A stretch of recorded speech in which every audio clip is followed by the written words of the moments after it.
Hi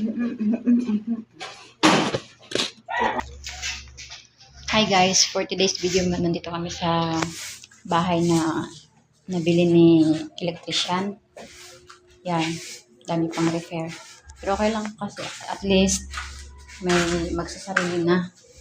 Yan yung kwarto, 1. Tapos kusina. Tapos sala dyan. Magulo pa kasi ano pa yung huwag ka na magwalis, lab. Yung palatan lang. Yan, nagwawalis na siya. So, ito yung tatanggalin namin. Kaya tayo nandito kasi na maglilinis ang tao na to for today's video.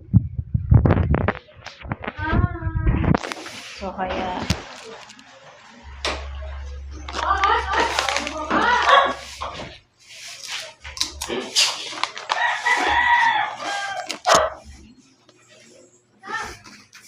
nililinisin namin. Yan. Kaya. Tapos si electrician. Labas na tayo muna. Alamin natin.